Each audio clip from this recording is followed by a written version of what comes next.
Dim diddle dim diddle intro song because Don hasn't done one yet, and this is how we're going to progress. Hope you're enjoying the journey so far. Right, welcome to tonight's podcast, everyone. This is episode number 5, and like I said, if you've just joined the journey, just understand what I'm trying to do is show you from beginning to end. Well, not end because hopefully we don't end this, but uh, the what I want to do.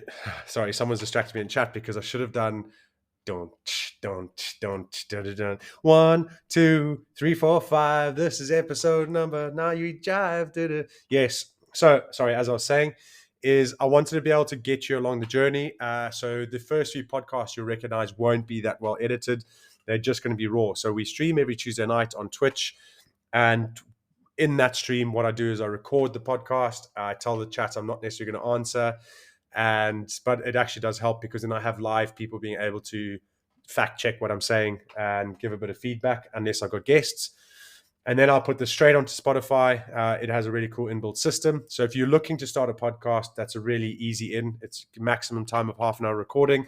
You put a bit of branding all on there. It's like literally drag and drop. There's literally no extra steps. It's not like one of those ads that you see. It's like, it's as easy as doing this. And then when you actually start it and you sign up, there's about 15 different steps that you have to go through to make sure that it actually gets done to the point where they say it's actually easy. Whereas this one is literally one website, which is the podcasters.spotify.com/pod/dashboard/episode new. And then you just set it all up like that. And it records straight onto Spotify, which is genius. Obviously, I will start to edit a little bit more. And once we get a little bit of momentum, take it a bit more seriously, record our own little jingle. When we have time and headspace for it, then that'll happen. But I kept on having reasons why not to start. And eventually I got a few people just saying, just start one. So now we're just taking some action and really putting to show just move the needle one by one. So if you have just joined and you don't feel like listening to the previous podcast about what we do, we literally are just going to be talking things that interest me. But why do we call it Identity Human? It's because we live in a world where I feel, frankly, everyone is trying to find points of difference. And when we find points of difference, we don't really, find out how beautiful human beings can actually be. So Identity Human for me is the way that we simplify it as basic as possible and just be like, look, we're all human beings. Now let's build up from there. I've got a undergrad in psychology, or degree in psychology and organizational psychology, and I've always had a keen interest in mindset and people and the Identity Human is my way of going, look, what's most important in terms of purpose and finding direction. Everything sometimes comes down to how we see our identity, and I want to make sure that we really emphasize that. I don't want to niche into, because I've got Gas the Gaming Athlete, I've got a leadership business, and you can easily niche a podcast into those, but I feel like there's a lot of it that just overlaps. And I wanted to create a podcast that, if you liked it, great, stick around. We're going to talk all elements of leadership, of gaming, of life, of parenting, of business. There's just lots of different topics that people can go, that's actually quite interesting, I'm going to listen to it, so that we're striking this less. I want people to break the insular viewpoint they've got and create a better way of deciding. So bringing on lots of various different guests, but it's all the point of, what are our failures? What can we learn from? Tell us a bit about your background so that those listening can actually take away something, whether it's something small, whether it's the whole episode, however it inspires, it doesn't really matter. The point is, I want us to all recognize that we're, at the end of the day, whether you're sweeping floors or you're a CEO, you're a human being. How do I know that? Because I actually work with all sorts of people with the leadership business, and I get to get some insights into those people that are in charge of 1,000 people plus, and I get to look after people that don't. I get to interact with people that are sweeping stairs because I actually think you should treat everyone the same. You never know what difference you can make. You never know what difference that person can make. So I talk elements of silent CV and treat everyone like you want to be treated, and make sure that you're leaving people with a feeling, because I think that's more important than any other tool that we can think about. And so, I hope that kind of gives a good enough picture. That's 5 minutes in. What are we talking about tonight? Well, actually, first of all, I want to say thank you very much for tuning in and giving me your time. Time is precious. We have one life. So if I'm doing this podcast, I'm not just doing it because I need to do a podcast. I'm doing it because it's something I'm passionate about, and I like to be able to talk to people and make a difference, because I think that's really important. So lessons I've learned today is one thing I'd like to talk about. What have I learned today? Probably emotional control. I've got 4 kids, and actually, I'm very big on saying my emotions are mine. Other people can't really control my emotions, yet daily you'll have kids and they just press the buttons at the wrong time and there's an outburst. So my lesson is really like, don't try and focus on anyone else around you other than yourself, because there's always more elements that you can focus on that can actually lead to a better something, in whatever aspect it might be, whether it's parenting, business, friendship, social circles, however you might see it. It doesn't really matter. At the end of the day, what we really want to focus on in ourselves. And that brings us nicely into today's topic. What can we truly control? So I first wanted to start this off as well. There's a lot of negative connotations around control. So let's define control, right? And why should we not shy away from control? I think at the end of the day, I can't remember what book it was, but humans all strive for some form of control, because control is kind of that survival instinct, the survival mechanism that goes, I actually feel in control of the situation. So that's why you can get people that have way less than a millionaire and they are happy. It's because they've recognized the control they do have and they know where to focus. So we're going to talk about this around this one model, this tool that we use, and it's 3 circles. So if you picture, I just want you to picture this as one really big circle, then within that circle is a slightly smaller circle, and within that slightly smaller circle is another slightly smaller circle. And you can picture them 1, 2, and 3. So 1 being the smallest circle in the middle, almost like the bullseye. 2 is the middle one, 3 is the outer one. Now, in that 3 circle is can't control. In that 2 circle is can influence. And in that really small middle circle is can control. Now, this is a really good way for us to understand is like when you're focusing on things and when you're anxious about things, or when you've got elements in your life that are going wrong, sometimes the best thing that we need to do is take action, but we don't really know what to take action on, because, where do we start? So why I like this is because, if you can't control something, then understand that there's no action to be taken. You need to focus your thoughts elsewhere. If you can influence it, it's going to tell you what action you can take, because how are you going to influence it? If you can't influence, or you don't want to influence it, then you look into the things that you can control. What you can control is what's around you, what's the next step. And all we need to do sometimes is take that one next step. So you may have seen it, you may have heard it, but inactivity breeds fear. That is from Dale Carnegie's How to Make Friends and Influence People, and I really like that. A lot of what you see in terms of coaching and how other people go about things in business, there's always got to make a plan. Why? Because a plan tells you where to focus. It gives you those steps. It gives you the direction. So why this tool is so useful, whether you are using it in a business sense, using it in a personal sense, is because if you just focus down into what you can control, then you know what steps to take. And then you're avoiding that inactivity breeds fear, because we all get held back by fear a lot. And fear gets in the way of a lot of things. Think of anything that you've wanted to do, any change you've wanted to make. There's always going to be a fear element. Now, don't shy away from the fear element. The fear element is necessary, and it's something you won't be able to avoid, because that's your chimp, that's your comfort zone, that's your survival instinct. If you didn't have that, you jump off cliffs, you drive a car at 200 miles an hour, maybe 500 miles an hour if it could reach there, because there'd be nothing holding you back. So we wouldn't survive very long as a species. So we need that, and actually you can't truly get away from that, because why would you? Biological drivers are much stronger than we give them credit for. So we've got to understand that what you've got to work with it, not against it. So you want that fear element in there, but you want to be able to turn it off, and turn it on. See, I did off and off when it's necessary. So when we need to make a change, understand that fear element, which is a biological driver, that chimp doesn't know the difference between a positive change and a negative change. It just doesn't like change. That's the survival instinct chimp. So if you we always use cold shower as an example, it's just you can't get away from that. If you want to have a cold shower, that chimp is always going to say, we're not going to do that, because it's getting it out of its comfort zone, and it's going to keep you wanting to lie in bed as much as you can. So we're constantly fighting that chimp. Of course, why would you get out of bed if you didn't need to, right? The only time you get out of bed is when you're really hungry or you're thirsty, right? As an instinctual basis comes along. But we live in a world where those basic survival instincts or needs, I'm hoping, if you listen to this, are met. If they're not, then obviously there's another road to go down there. But we want to be able to talk to that chimp, up level our human side, so that third, second voice that you're talking about.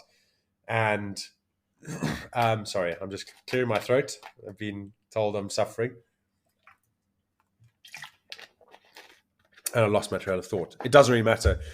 The point is, oh yes, the survival needs. Okay, so if you've got your survival needs met, so your hunger, your need, your security, then your chimp is there's no need for the chimp to drive any action. So you're then going to have to take over as the human, the modern day brain, the less biological driver. So we are then having to focus that modern day age. We're having to focus on upskilling, strengthening our human, which is that voice that goes, I want to, I want to, I want to, as opposed to the chimp voice that goes, we're not doing that, we're not doing that, we're not doing that. So we want to make sure that we're aware of that. And I think Mo Gaudat, in one of his podcasts, maybe 2 years ago, I heard, he talks about the formula for happiness, and it's great. I think he did it with Stephen Bartlett, Diary of a CEO. Fantastic. And he uses this example. He says, what we need to realize is we always have choice, because a lot of us forget that we have choice. So what does that mean? He goes, listen, I know a lot of people listening are going to really hate me for saying this, but he says, even when you are depressed, you have a choice. And he goes, look, and this isn't I haven't been through what he has been through. He tells a really sad story about how he lost his son at the age of 21, and it was just through an appendicitis operation. It's quite sad. Well, it's very sad. And he says, I know I'm going to lose people here, but trust me, he says, I've been down there. I've been in the darkness of those thoughts. And he said, one thing that helped me is I realized I had choice. And so you push it a bit more, and he uses an example. And he says, if it rains and you want it to rain, he said, you're going to be happy. He said, but if it rains and you don't want it to rain, he said, you're going to be sad. But he said, what we don't realize is that rain is just rain. We put the choice, we put the emotion onto rain. So humans, without realizing it, everything you look at, there's going to constantly be your interpretation of it.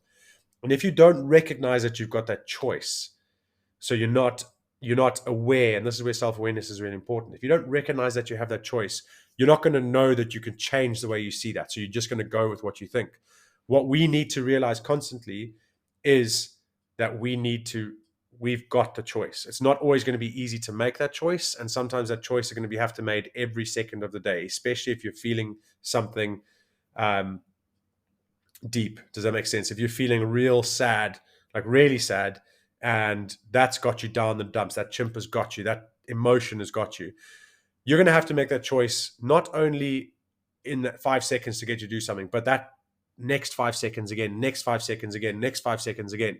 That choice is going to be there a lot more often than if you weren't feeling as sad. Does that make sense? So if you're with me now, it's like, understand that if you want to get yourself out of depths of something, what you can truly control, you bring back to the control model, is your choice. And if you recognize that you have a choice, eventually you will get out of where you are, right? Because you do have a choice. Now, to back that up with a bit of science, because this is where it gets fascinating, it's like, well, that's all theory and that's all fluffy. Now, every second, and we've done a lot of looking into the brain. I'm not a neuroscientist, but my point is to bring you these things that hopefully bring you choice. If you don't believe me, you've got to do the research. You're a human being. You're an individual that's got to take their life by the hands. Go and do some research, because I've done it, and these things help me exponentially. If you would like this backed up, then go and back it up yourself, right? Otherwise, even if it's just a placebo, placebos are incredibly powerful because they are all about the power of the brain. So every second, your brain or your body creates 810,000 new cells that are intrinsically linked to how you feel and what you think. So now, what is this? Why is that important? Is because if every second you're getting these new cells created in your body, that means every second you have an opportunity to change something. And if you just think one change a day for 1 second, that's going to be breaking something. Now imagine I say to you, right, now there's some faith, there's some opportunity, right? Why don't you just see if you can think or make a different choice 3 times in a day, or 5 times in a day, or 10 times in a day. So now you've got 10 choices, 10 sets of these new cells that have been made in your body that are now then starting to fight those other cells that are intrinsically linked to your thoughts, right? And you then give yourself this time, this timeline that goes, listen, I know that where I am is not where I want to be right now. The sadness that's overcome me, this the current emotion that I'm feeling that I don't want to feel, right? It's here. But I know that in a week's time, if I've thought one different choice that I don't have this, even if it's for a second, I'm going to have 7 different sets of those cells in my body. And if I double that, I'm going to have 14. And if I keep doing that every single day, and you just set an alarm, so it's like the alarm of choice. So you've now got this mental structure that's reminding you, hey, you've got a choice. Hey, you've got a choice. You will eventually get out of that space. Guaranteed. Neuroplasticity says it, the brain says it, the way the science says it. But if you don't want to go down that, just have enough faith in that. Like placebos are really important. Now, some of the chat has put some really interesting points in what I've said is they talk about, darkness and how you grow through darkness. And it's 100% true. It's like change the way you interpret those downs that you get, because those downs are going to help you realize how much fight you actually have and where you actually want to go. So any successful person that you listen to on the famous podcasts, they'll always tell you about the dark times that made them successful where they are. So how do we then rewire all these things that have got holding us back, right, in the past? It's like, oh, that's my past, therefore. This is my excuse, therefore. And you go, wow, look at what I've been gifted in my life, that if I can just change those things that have happened, I can then potentially be that great. Instead of thinking that those break you and that you're broken, like there's nothing to fix. It's all you have to do is realize that what you've been given is like a toolbox. Things like you cannot beat experience, right? Knowledge is one thing, but knowledge with experience and time, that's where the wisdom comes. Like you've gone through stuff that makes you far greater than any other person can be by reading a book and wanting to make a difference, because there's authenticity behind what you've got. And another example is like Bane. I mean, the whole characteristic around Bane in Batman, and he's actually grown through the darkness. You think even Batman and him getting chucked down that well, and I'm not even sure which movie it was, but he had to literally learn how to fight his way out of that well. And that's what made him great. So there is no greatness without darkness. So if you've got that, understand like you're going through something that could potentially make you like a super version of yourself if you wanted to be. If that makes sense. So without getting too carried away, because we're reaching the 20-minute mark and I try not to go too far, I hope that that's just giving you a little snippet. And we're going to do a lot of these types of conversations where it just starts to flow off and we're just trying to give you little nuggets, just little bits that go, flip, actually, there's a lot more to me than I thought. I do have. And if you don't believe the what some inverted commas fluffy stuff, then there's a bit of science there too. So she's like, listen, it's in your body. Like neurologically, you're wired to be able to do better. You just have to remember you have that choice, right? And there's so much that goes with it. So I'm going to end the podcast there. I'm going to say thank you so much for listening. I am grateful for the time that you give me. That's 20 minutes-ish of your life that you've spent listening to this. And if you sped this up, then I'm probably going to be speaking really fast because I speak really fast as it is. But regardless of who you are, where you're from, what you do, there's no judgment. I hope you've enjoyed the podcast so far, and I hope you come on board with the journey and realize I'm showing you the process because it's not perfect. But in 6 months' time, in a year's time, where's the podcast going to be? And are you going to be like, wow, look at the journey that he's made just by doing it every Tuesday, regardless of how it looks? So I want to show you how if you just start something really small, eventually it'll snowball effect up. So it's the small little changes that make the big difference over a long time. So thank you very much for listening. I really appreciate you. Remember 2 things, like we are powerful beyond measure. So always break those limits that people set around you. And Ubuntu, we are who we are through others, but just think about that. It's don't give away your bricks. If you are who you are through other people, therefore other people who are who they are because of you. So therefore, you've got to focus on you. Get yourself in a good space. Make sure that you're in the best place that you can be. And just by doing that, other people will be better around you. Stop putting yourself last. Yeah, make sure you put yourself first. So thank you very much. I appreciate you all. And we'll see you. Well, hopefully you'll listen to this in another week's time. I appreciate you. Cheers.